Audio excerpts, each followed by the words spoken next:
tiempo de entrevista, tiempo de analizar la actualidad aquí en Canarias al Día y como siempre ya emitiendo para todo el archipiélago. Y hoy queremos además analizar la actualidad a vista de Parlamento de Canarias. Y lo vamos a hacer con una de las políticas que se ha convertido sin duda por su progresión de los últimos años en un valor al alza del Partido Socialista. De hecho, es la presidenta del Grupo Parlamentario Socialista y ya nos acompaña Nira Fierro. Muy buenas tardes, gracias por estar hoy con nosotros. Muchísimas gracias, buenas tardes. Lo decía en esta introducción, considero que es usted un valor al alza del PSOE, pero los hechos son los hechos. Ha pasado de estar en la política municipal y de ser un cargo de confianza del PSOE en el Cabildo a ser la presidenta del Grupo Parlamentario Socialista, a ser vicesecretaria de Acción Política del partido también a nivel regional y sobre todo también ha sido nombrada recientemente ponente en el próximo Congreso Federal del PSOE. ¿Esto cómo se lleva?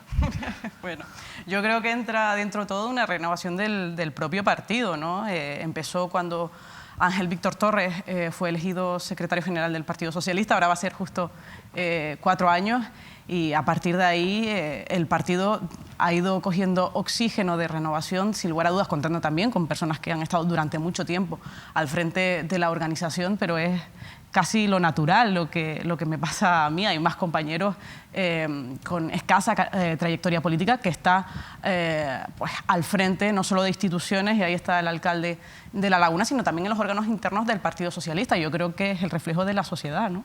Al final es la primera experiencia que tiene en el Parlamento de Canarias. Me gustaría saber cómo lo percibe. ¿Considera que es una institución que llega a los ciudadanos o que al final, bueno, pues hay una cierta desafección de la ciudadanía en general con esos debates que ustedes tienen, que son muy intensos en el Parlamento? Venimos de vivir el debate del Estado de la Nacionalidad, pero ¿ustedes creen que llega realmente a la gente ese trabajo del Parlamento?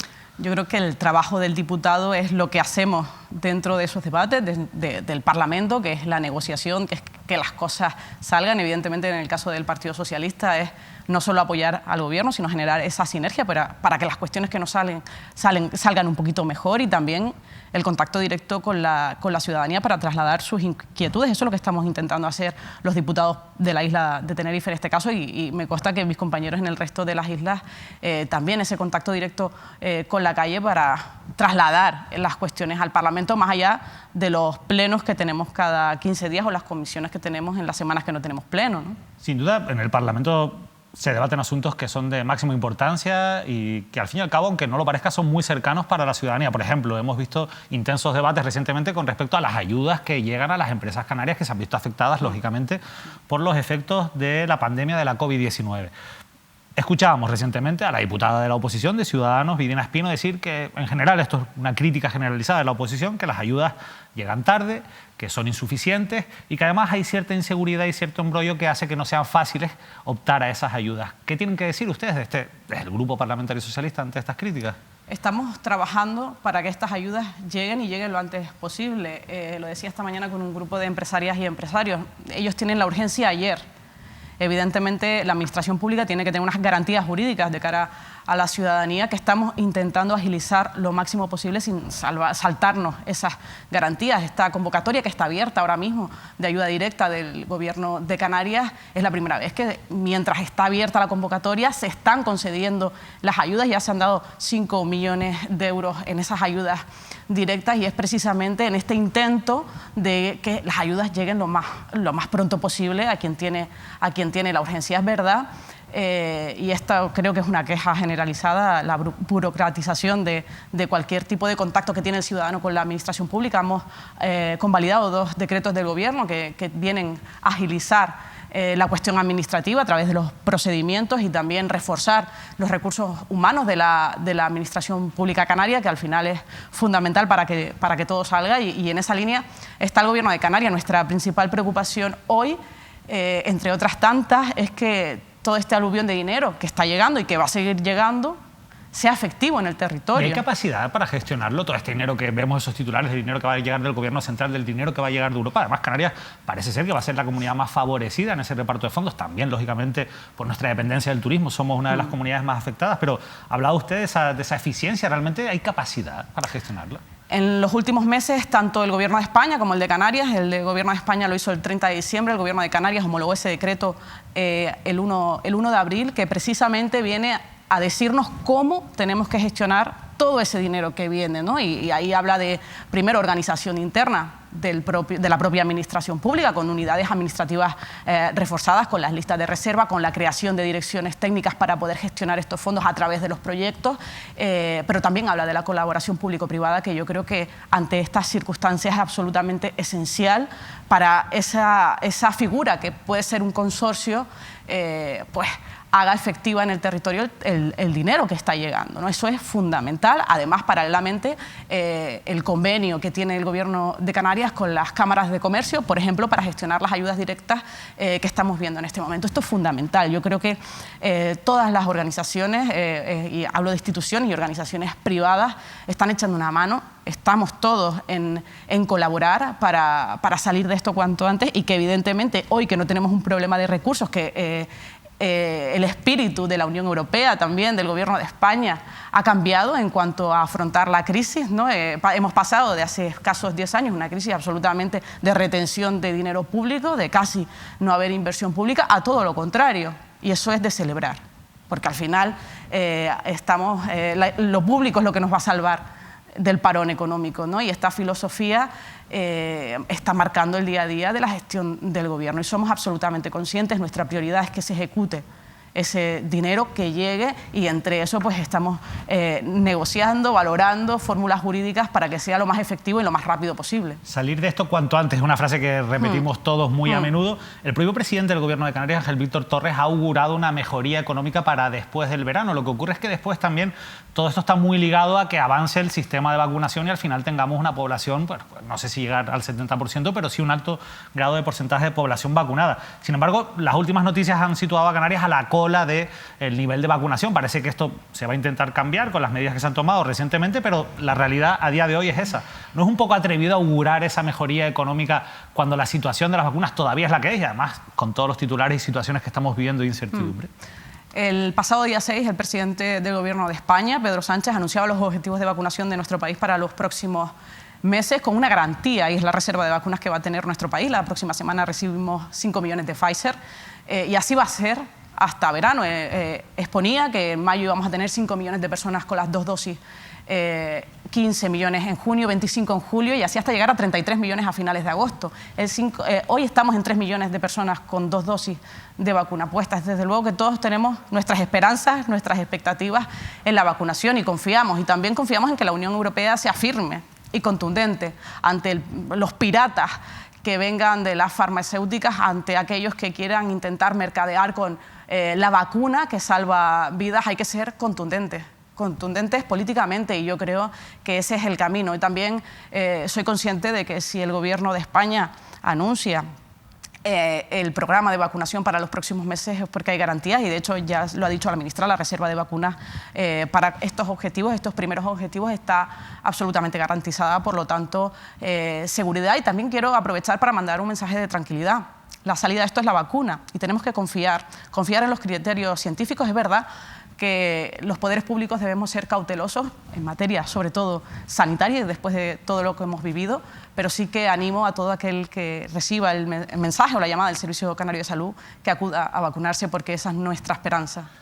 Escuchaba también al presidente Pedro Sánchez anunciar la posible supresión del estado de alarma para el mes de mayo. Claro, esto choca bastante con la situación de inseguridad jurídica que esto puede provocar también a la hora de tomar decisiones, porque todavía, insisto, esto tampoco casa con los niveles de vacunación. No tenemos una situación de una población vacunada un 70% para poder hablar de una vacunación de rebaño.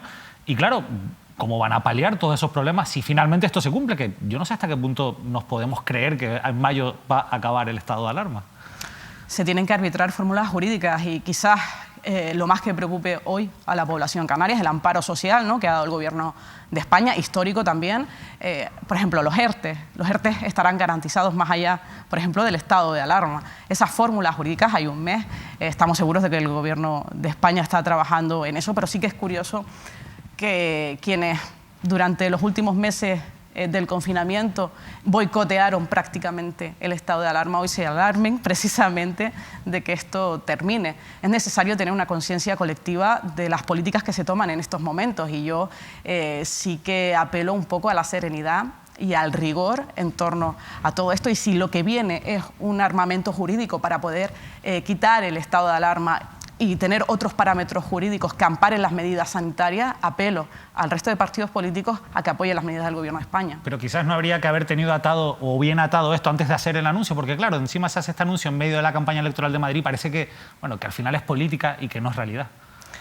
Yo entiendo que el Gobierno de España, estoy seguro, que está mirando más allá de Madrid, lo ha hecho durante todo este tiempo y hay herramientas jurídicas para poder hacerlo y entiendo que así será.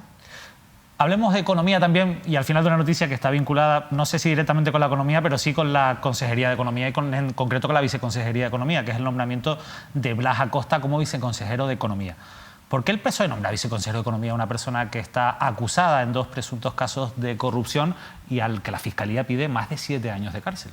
Porque cumple estrictamente con el Código Ético del Partido Socialista, porque es una persona absolutamente válida para el encargo que le ha hecho el presidente del Gobierno y porque tiene todo el respaldo del Partido Socialista en Canarias. A ver si usted me ayuda a entender eso de que cumple con el Código Ético del Partido Socialista, porque nosotros no hemos mirado el Código Ético, vamos a compartirlo también con nuestros espectadores. Artículo 5.2, cualquier cargo público u orgánico del PSOE al que se le abra juicio oral, cosa que ha ocurrido con Blas Acosta, por un procedimiento penal, cosa que se cumple con Blas Acosta, dimitirá de su cargo en el mismo momento en el que se dé traslado, a partir de aquí ya no se cumple nada, del auto de apertura del mismo y solicitará la baja voluntaria. En caso contrario, será suspendido cautelarmente de militancia y en su caso expulsado del partido. Al Partido Socialista no le consta que haya ocurrido eso y en caso de que ocurra, el primero que sabe que lo tiene que cumplir es Blas Acosta. Pero ya ha salido publicado el auto y ha sido notificado el auto de apertura del juicio. Cuando se remita la documentación al Partido Socialista, evidentemente el primero que lo tiene que hacer es Blas Acosta y tiene el compromiso socialista de hacerlo. Claro, mira, pero a ver, ya hay unas informaciones periodísticas que han dejado claro y han mostrado el documento y se ha demostrado que ese documento existe, ya se ha dictado en uno de los procedimientos la apertura del juicio oral. Esto el PSOE lo sabe, o sea, ¿por qué hay que esperar a que eso se notifique cuando es cuestión de días, de semanas? Usted comprenderá que el Partido Socialista no toma decisiones en base a informaciones periodísticas, con todo el respeto a las informaciones periodísticas que publican, es evidente.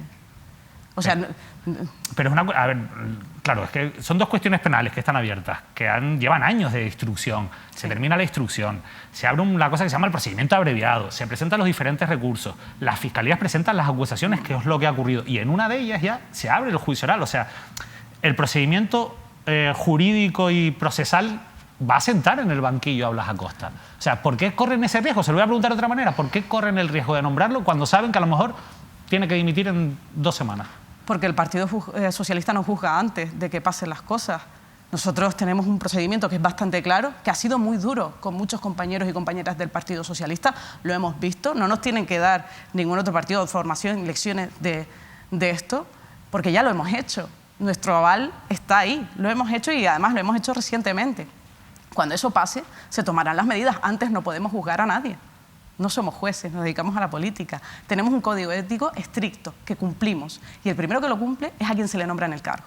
O sea, que ese auto de apertura del juicio oral, que por lo que sea no les ha llegado al Partido Socialista, pero sí le ha llegado a la prensa, entiendo que también le ha llegado a Blas Acosta, que no sé por qué no se los habrá remitido a ustedes, ya me imagino que ustedes le preguntarán por qué no se los ha remitido.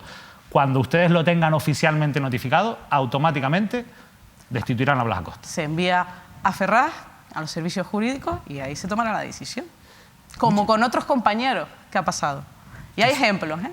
Por ejemplo. Pues hemos visto, lamentablemente, situaciones en la isla de Tenerife recientemente que ha tenido que ser así, ¿no? Sí, pero al final el código ético entiendo que es algo que se tiene que cumplir. O sea, si no, ¿Y se cumple? ¿Para qué tienen si un no, código Fidela ético? Velázquez no estaría en el PSOE ahora mismo y no lo está. Sí, pero a Fidela Velázquez se le mantuvo en el cargo mientras fue juzgada. O sea, no está en el partido porque hay una condena de inhabilitación. Evidentemente. Pero no se cumplió. El Código Ético dice que los cargos, una vez que se abra juicio oral, tienen que abandonar el Partido Socialista. Fidela Velázquez no lo hizo. El partido en aquel momento lo que dijo es que el caso de Fidela Velázquez, que ellos consideran que no era corrupción. Y eso pasa cuando uno envía la documentación a los servicios jurídicos. Evidentemente, no todos los casos de corrupción son iguales en este caso. A lo mejor tendrían que explicar un poco mejor el Código Ético, se lo digo, porque al final ahí lo que dice son investigaciones penales y una investigación penal es lo que le afecta a Blas Acosta, lo que le afecta a Fidela Velázquez y, por desgracia, a muchos políticos. Pero quizás lo que se pregunte la gente, más allá de este debate jurídico, ¿no? Es ¿por qué Blas Acosta? Es decir, la gente se encuentra con los titulares de moción de censura en el Cabildo de Fuerteventura, que Blas Acosta dimite antes, se queda sin su puesto, digamos, sin su cargo público. El PSOE da la sensación de que rápidamente le busca una solución. Primero se plantea que pueda ser, o él lo pide incluso, que sea senador por la comunidad autónoma. Finalmente se descarta esa opción. Y parece que se le coloca porque hay que colocarlo en algún lado a Blas Acosta. Yo creo que Blas Acosta tiene una experiencia pública reconocida, se ha presentado a unas elecciones, tiene un aval electoral detrás porque no iba a ser Blas Acosta. Es un compañero con experiencia en la política formado porque no iba a ser Blas Acosta. ¿A ustedes todos los hechos por los que está siendo investigado los han tenido en cuenta? ¿No los tienen en cuenta? ¿Les parecen bien?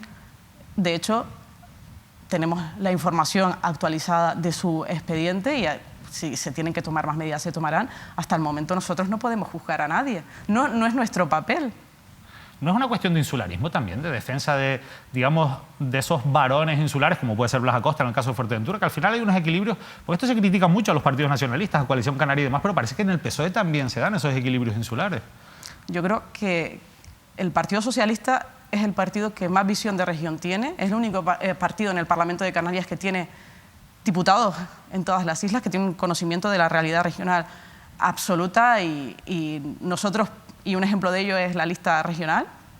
Siempre hemos abogado por una concepción regional de nuestras islas y así seguirá siendo y es lo que nos aplicamos internamente también, ¿no? No puede ser de otra manera. No podemos concebir Canarias en 8 pedacitos en el Atlántico, porque no es así. Canarias es una región compacta y nosotros hacemos ese trabajo internamente, evidentemente, también. O sea, que esto no es una cuestión tampoco de cuotas insulares. No, no lo es. O sea, Blas Acosta está allí porque ustedes consideran que es la persona adecuada para ese puesto. Si no, no estaría. Vamos a cambiar de asunto. Hay otro asunto que se debate, es muy intenso y seguramente a usted le preocupa, como nos preocupa, yo creo que a la mayoría de los ciudadanos, y es la crisis migratoria que vive Canarias. Sí. ¿Usted considera correcta la gestión que está haciendo el gobierno central, que es el que tiene las mayores competencias en cuanto a esta crisis migratoria? Hemos sido inmensamente críticos en este año prácticamente. Ya lo ha sido en primera persona el presidente del Gobierno de Canarias, secretario general también del Partido Socialista en Canarias. Ha sido muy crítico, quizás con la primera descoordinación del Gobierno de España en los inicios de la crisis y también con la falta de rapidez que en unos inicios se tuvo. Hemos intentado por todos los medios generar empatía con lo que ha estado sucediendo en Canarias los últimos meses. Es verdad que no siempre ha sido fácil. Es verdad que hoy en día de hoy vemos imágenes que no nos gustan, pero también es verdad que en ciertos ámbitos, y me refiero a la política, debemos hacer pedagogía migratoria. Esto en muchas ocasiones pasa, primero porque nos dedicamos a decir que Canarias es una plataforma tricontinental sin mirar tan siquiera a África, ¿no? Y gobernar sin tener tan siquiera una perspectiva migratoria en una tierra que está a 80 kilómetros de África. No se va a mover Canarias de donde está. Es decir, lo que no puede pasar es que cuando no hay picos de flujo migratorio se desmantelen las instalaciones de acogida que hay en Canarias. Y eso ha pasado, y esto ha sido uno de los principales problemas que hemos tenido ahora, porque no había plazas de acogida. Claro, ha venido un flujo migratorio muy fuerte por el cierre de otras rutas. Además, situación sanitaria. Nosotros tenemos una emergencia sanitaria derivada económica muy grave, pero es que el norte de África no es menos, y esto no va a parar. Cuando no sea esta crisis económica, será la climática. No podemos mirar a otro lado, y para eso hay que hacer empatía migratoria, generar perspectiva migratoria de la gestión pública. Eso pasa por nosotros mismos en Canarias, fundamentalmente por el Gobierno de España y principalmente por la Unión Europea. No podemos soportar toda la migración que llega a Europa en Canarias, y somos absolutamente conscientes, y en esto nos estamos peleando, pero nos estamos peleando sin generar confusión, sin generar mensajes de odio, siendo realistas y sin dar datos erróneos. Porque es un tema muy, muy delicado y que atiende principalmente sobre la dignidad de las personas que llegan a Canarias, que por cierto, leíamos el informe de SEAR la semana pasada, casi 600 personas han fallecido en el Atlántico. Esto debe hacernos reflexionar como seres humanos del primer mundo, ¿no? La verdad es que ha puesto usted el foco en algunos de los problemas que se están detectando, por ejemplo, el sistema de acogida. Claro, ese discurso está muy bien. Yo creo que es un discurso con el que difícilmente se puede estar en desacuerdo. Pero la realidad nos muestra que, evidentemente, como usted bien ha explicado, Canarias, por su posición geográfica, juega un papel fundamental en las rutas migratorias. Dependiendo de las épocas y de diferentes factores, pues esas rutas migratorias pues, llevan o trasladan a más personas o a menos personas. Por desgracia, muchas se quedan por el camino, como usted ha dicho. Pero es que ya venimos de una grave crisis en el año 2006 que obligó a aumentar los recursos de acogida. En aquel momento fue cuando se desarrollaron también los famosos CIES, que acabaron demostrándose que no eran la solución, pero en todos estos años no han sido capaces de diseñar un sistema de acogida digno. ¿Por qué? Al contrario, se lo cargaron. Se lo cargaron. Hubo años de los gobiernos de M. Rajoy donde aquí se desmantelaron todas las plazas, pero no solo se desmantelaron las plazas de acogida, se desmantelaron las partidas a la cooperación al desarrollo en los países de origen. Esto es fundamental también. Estamos hablando de un problema, una situación, no es un problema, es una situación muy compleja y que tiene muchísimas aristas. Y nosotros no podemos dejar de darle la mano, de colaborar en origen, principalmente para ayudarles y principalmente para luchar contra las mafias, porque son piratas de la dignidad humana de las personas que se tiran al mar. Habrá responsabilidad, lógicamente, de todos los gobiernos que han gestionado hasta ahora, pero los que están en el gobierno ahora son ustedes. Sí. Y las opciones que han puesto y que se han llevado a la práctica son, lo hemos visto, la situación en la que vivió el muelle de Arguineguín de hacinamiento de los migrantes a la intemperie, después las soluciones que se han buscado en los hoteles y, por último, estos campamentos como los de las raíces, las canteras.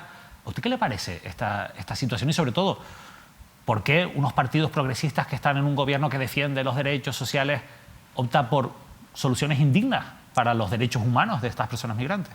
Lo primero, la inmediatez, ¿no? De intentar responder lo más dignamente posible a esta situación, que no es fácil, y lo estamos viendo todos los días, que no es fácil dar una solución digna a las 4.500 personas que quedan en Canarias. Recordemos que han llegado casi 30.000 personas a Canarias. Hoy en Canarias quedan 4.500 para aquellos que dicen que no hay derivaciones. Estas 4.500 personas, evidentemente, tenemos que trabajar para darle la acogida, la mejor acogida posible en condiciones de dignidad y de dignidad humana y de derechos humanos, ¿no? En esto hemos peleado. Primero, para que Arguineguín se desmantelara, que era una cuestión absolutamente vergonzante y que faltaba la dignidad de las personas que estaban allí y de nosotros como tierra de acogida, como tierra mestiza, como tierra que está acostumbrada a los flujos migratorios. Nosotros eso no lo podemos volver a permitir. Paralelamente, la habilitación de espacios. Evidentemente, quizás no son los mejores espacios a día de hoy, pero es que la alternativa en la inmediatez ha sido esa y el Gobierno de España se ha esforzado en buscar esos espacios. ¿Y a usted le parece que son espacios dignos?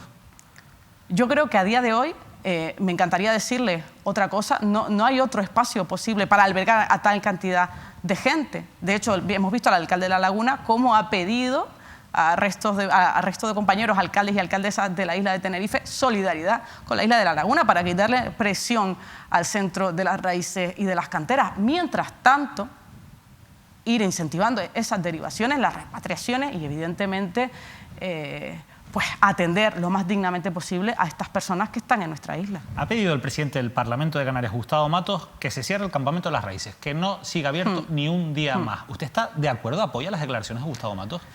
No hay otra alternativa a día de hoy. Me encantaría que hubiera otra alternativa para alojar a estas personas, pero ¿qué hacemos con ellos? O sea, ¿usted no está de acuerdo con lo que ha dicho Gustavo Matos? A mí me encantaría que se cerrara las raíces si tuviéramos una alternativa donde llevar a estas personas. Y a día de hoy no las tenemos. Trabajamos por tenerlas. Trabajamos. El presidente del Parlamento, yo supongo que se ha hecho estas declaraciones porque tiene alternativas que proponer también. ¿Usted cree que no? Tendrá que preguntárselo a él. ¿Usted no está de acuerdo, en cualquier caso, con lo que ha dicho Gustavo Matos? ¿Está más de acuerdo con lo que dice Anselmo Pestana, que no queda otra? Insisto en que trabajamos diariamente para que las condiciones de las personas que están llegando, y me consta que es el trabajo de Anselmo Pestana, que es el trabajo del Ministerio de Migraciones, trabajar con las organizaciones que están trabajando precisamente en estos centros, mejorar las condiciones de estas personas. Pero no tenemos ahora, a día de hoy, otra alternativa. Si la tuviéramos... no solo el problema de la acogida, también ha habido muchas críticas de vulneración de derechos de las personas migrantes, sobre todo una que es fundamental, que es la de la capacidad o el derecho que tienen a la movilidad, a poder desplazarse a la península. De hecho, esto incluso ha provocado una reciente sentencia judicial que lo que ha venido a decir es que se tiene que cumplir la ley y que una persona que tiene la documentación, que tiene el pasaporte, puede viajar a la península. Sin embargo, esto se estaba bloqueando desde el Ministerio del Interior, y no sé a usted qué le parece el hecho de que se haya impedido a personas con documentación viajar a la península, como este migrante que lo ha llevado a los juzgados y le han dado la razón. Lamentable. Lo he dicho yo, lo ha dicho el presidente de Canarias, lo ha pedido en el Parlamento de Canarias. Cualquier persona que tiene su pasaporte no se le puede impedir el libre tránsito. Claro, pero esto es una orden política de su partido, del Ministerio del Interior. Y se ha dicho. Y se ha dicho en sede parlamentaria. No se ha dicho en los pasillos, se ha dicho en sede parlamentaria. ¿Y eso para qué sirve? Digo, me refiero, si vemos que la política sigue siendo la misma, al final, ¿para qué sirve tener un Partido Socialista aquí que alce la voz contra lo mal que lo hace Madrid si Madrid no escucha lo que dice el Partido Socialista de Canarias? El muelle de Arguineguín se desmanteló. Es un ejemplo, ¿no? Hombre, pero es que tampoco iban a permitir mantener el muelle de Arguineguín 6 meses como todo el tiempo que... Sería una cosa completamente incomprensible. Yo creo que ni siquiera se permitiría desde los organismos internacionales, vamos. Insisto, nosotros hemos sido claros, tajantes, rotundos, lo seguiremos siendo. Este es un ejemplo. Me has puesto la sentencia que se publicaba anoche, hoy. Sí. Nosotros lo hemos dicho, el libre tránsito de las personas es un derecho. Está ahora mismo pues, corroborado por la justicia y nosotros es por lo que siempre hemos abogado, lo hemos dicho y hemos insistido allí donde hemos podido. También es cierto, y no voy a dejar de insistir en esta idea, que es un problema complejo. Yo en el debate del Estado de la Nacionalidad ponía un ejemplo de lo que estaba pasando en la frontera con Francia, ¿no? Y la postura que tiene Francia en la frontera peninsular, en la postura que tiene Francia respecto a las personas que llegan a Canarias, que logran llegar a la península y que a su vez logran llegar a Irún, y el tapón que se les pone en Francia. Esto es ejemplo de la política europea de migración. Esto es un ejemplo y de cómo entiende Europa los flujos migratorios y de las dificultades que estamos teniendo en Canarias. Ahora se está debatiendo ese nuevo proyecto de programa de asilo y veremos en Europa, y veremos también la posición que tienen en este caso los eurodiputados socialistas, porque yo creo que es fundamental. Pero vamos a cambiar de asunto porque la verdad es que me encantaría poder estar hablando de migraciones y hay asuntos que yo creo que merecen tratarse en profundidad, pero también hay otras cuestiones que hemos tratado en esta mesa y que nos gustaría compartir con usted. Vamos a ver algunos titulares que nos ha dejado también la actualidad de los últimos días y en ese debate que tiene como foco a la Radiotelevisión Canaria, un asunto que, bueno, sobre el que usted se ha pronunciado en varias ocasiones. Mira, Fierro PSOE, leíamos titular recientemente, el 6 de abril, en mayo ya habrá comisión de Radio Televisión Canaria. Sin embargo, por otro lado, también hemos visto otros titulares como este de la agencia EFE. Francisco Moreno se compromete a no firmar más contratos si no hay Junta de Control de Radio Televisión Canaria. Al final, a raíz del retraso en el nombramiento de la Junta de Control, se están generando muchas situaciones, digamos, indeseadas dentro de la gestión diaria de la Radio Televisión Canaria. Hay una crítica fuerte también por parte de la oposición. La primera pregunta, ¿por qué les está costando tanto sacar adelante un organismo tan importante como la Junta de Control? Lleva costando ya mucho tiempo, muchos meses.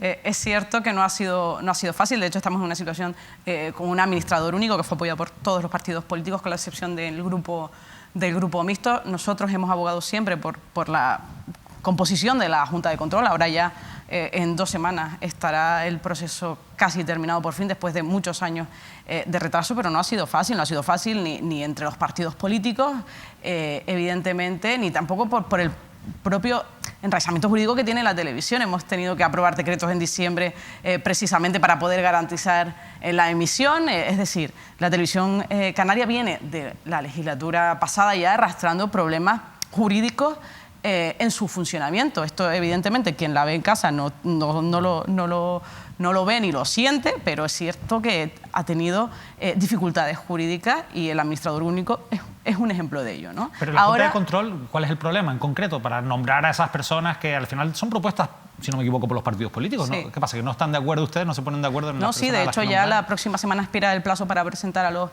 candidatos o candidatas y en mayo, como dijimos, habrá junta de Control de la Radio Televisión Canaria. Era un propósito, estaba en el pacto de gobierno, era un compromiso político, y hablo del Partido Socialista, y a partir de ahí creo que es lo más importante, no solo nombrar la Junta de Control, sino elaborar el mandato marco que nace del Parlamento, que está también bloqueado desde hace años. Es nuestro trabajo ponernos a ello para poder seguir dando un servicio público y de calidad, por supuesto. Se lo pregunto directamente, ¿ha habido pelea dentro del grupo de gobierno, de los partidos que apoyan al gobierno, de cara a las el nombre de las personas que se van a poner sobre la mesa de esa Junta de Control? No. No ha habido discrepancia. ¿No es un problema cuando se quiere hablar de la imparcialidad de una televisión pública, que al final, un poco esto recuerda lo que ocurre con el Consejo General del Poder Judicial, ¿no? Que aunque sea aprobado por el Parlamento de Canarias, si la propuesta parte de los partidos políticos, al final no se acaba eligiendo a personas que son de la máxima confianza de esos partidos y lo que se persigue es el control político de un elemento tan importante como es la televisión pública? Yo entiendo y comprendo la preocupación o lo que acabas de exponer, pero también soy consciente de la profesionalidad de las personas que se ponen al frente de la televisión pública. Por ejemplo, el administrador único, nadie ha dudado, de hecho ha sido por consenso de todos los partidos políticos, salvo el grupo mixto, que es porque es hoy administrador único. Por lo tanto, yo creo que, y una apuesta del Partido Socialista siempre ha sido la profesionalización de la televisión pública, la que pagamos todas y todos, y este es el camino. Más allá de presiones políticas, es un organismo público, como lo es otro, depende del Parlamento, no tiene que haber injerencia política. Lo que ocurre es que, claro, bueno, al final esto probablemente nos interese mucho más a los periodistas, pero yo creo que los ciudadanos también, en el sentido de que al final es la calidad del producto televisivo que reciben, y insisto, estamos hablando de la televisión pública, pero en los mentideros periodísticos se habla ya de esos nombres, hay unas quinielas y una serie de personas que sabemos que han sido propuestas o que incluso nos dicen y nos reconocen que han sido propuestas por esos partidos. Y claro, al final los perfiles, más allá de sin cuestionar su profesionalidad, sí que es verdad que son perfiles de personas muy cercanas políticamente a cada grupo político que los propone, es decir, son personas de la máxima confianza, y esto se lo digo en el sentido de, si ustedes no se plantean, ahora que hay un cambio de gobierno, que hay una mayoría parlamentaria más progresista, avanzar hacia un modelo de mayor independencia en la que esas personas no vengan propuestas por los grupos políticos, sino digamos a través de algún elemento externo e independiente. La televisión canaria requiere una mayoría reforzada. Con esto te quiero decir que no es la televisión del gobierno, es decir, nosotros tenemos que negociar. Sí, pero bueno, pero si no, el amplio consenso del arco parlamentario, y con esto quiero decirte que no es la televisión del gobierno. Y en cualquier caso, en cuanto a los nombres, yo no puedo dar nombres que no conozco hasta la próxima semana. Los del Partido Socialista los propondrá la próxima semana el Partido Socialista, y en ese momento sabremos los nombres. Yo no lo sé a día de hoy.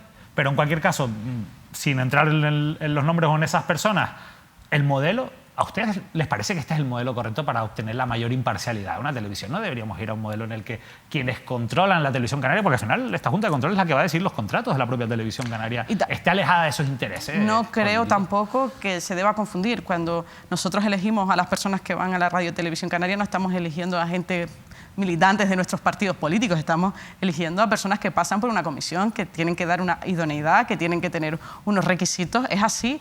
Sí, claro. Es así. No estamos eligiendo, no, porque a lo mejor el quien escucha piensa que vamos a elegir a compañeros del Partido Socialista o del Partido Popular o de Coalición Canaria. Todos los que yo he escuchado, ya se lo digo yo aquí para que quede claro, son grandes profesionales del mundo de la comunicación y del periodismo. Otra cosa. Son personas ligadas, evidentemente, del sector. Con la confianza de los partidos políticos.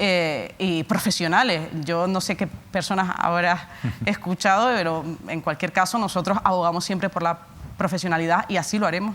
Yo se lo preguntaba en cualquier caso por el modelo, ¿no? Por si ustedes se han planteado la posibilidad de buscar otro modelo, digo, porque este debate viene de Nosotros lo que deseamos es que esta Junta de Control esté lo antes posible y poder abrir el melón del mandato marco, que nos va a dar las pautas del propio modelo de la televisión pública canaria. Oye, una última cuestión, Nira, porque la verdad es que a nosotros nos gusta mucho hurgar en la hemeroteca. En su caso nos ha costado más porque, lo decíamos al principio, no tiene tanto recorrido político como muchos de los invitados que se sientan aquí, que al final, bueno, pues nos cuesta mucho más encontrar alguna declaración que... Nos cuesta menos encontrarlo porque hay muchas, pero como hay muchas nos cuesta encontrar alguna interesante.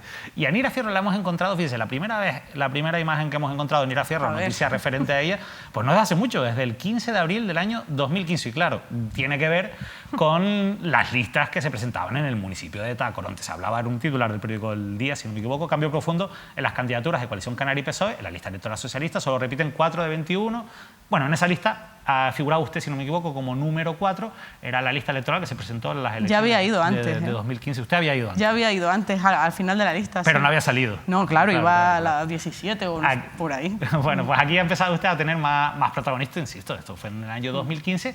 Y la verdad es que lo que nos ha llamado la atención es que el número 1 de esa lista era Carlos Medina, la número 2 era Sandra Ramos, son los dos compañeros del Partido Socialista de Tacoronte que han sido expulsados, y esto nos sirve para puentear con la pregunta que le quiero hacer, y es ¿qué opina usted de la expulsión de Carlos Medina y de Sandra Ramos del PSOE de Tacoronte?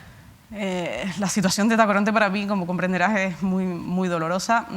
Me duele a título hasta personal, porque es donde desarrollo mi vida personal, donde desarrollo mi vida familiar y donde una se oxigena habitualmente, ¿no? Es mi municipio, donde he sido concejala y donde además tengo un cariño especial. Me duele la situación del Partido Socialista y me duele la situación de mi municipio, ¿no? Que veo que sigue en un gris que no me gusta absolutamente nada, estancado.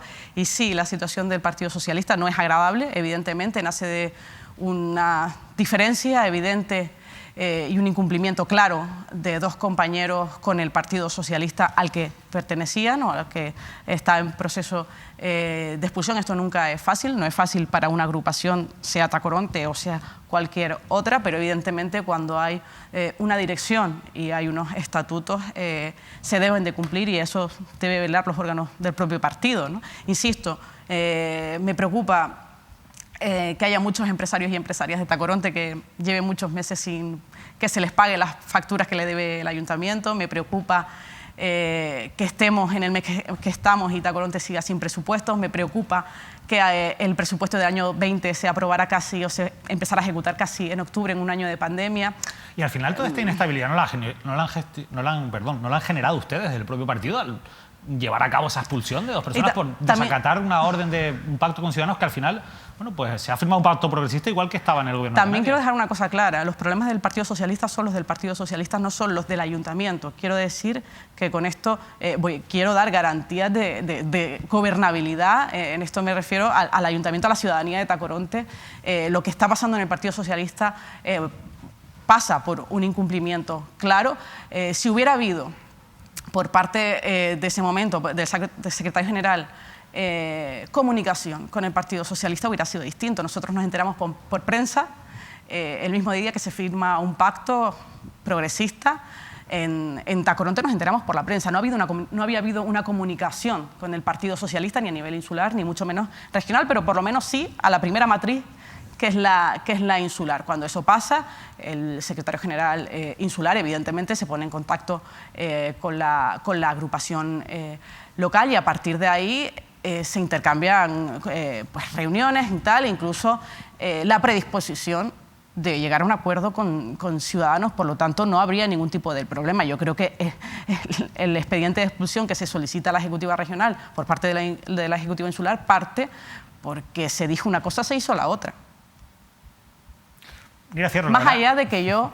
Es que a mí lo que me interesaba sobre todo su opinión, porque la verdad es que toda esa explicación que usted nos ha dado, que yo se lo agradezco, ya nos la ha trasladado aquí José Famesa como secretario de organización del partido en Tenerife, pero sí me interesaba sobre todo su opinión personal, es decir, al fin y al cabo, como usted bien explicaba, tiene una ligación muy grande con el municipio de Tacoronte y con la agrupación socialista, ¿no? Pero bueno, yo creo que en cualquier caso queda claro, usted apoya esta medida, aunque entiendo que no le hace gracia que esto haya tenido que ocurrir, claro.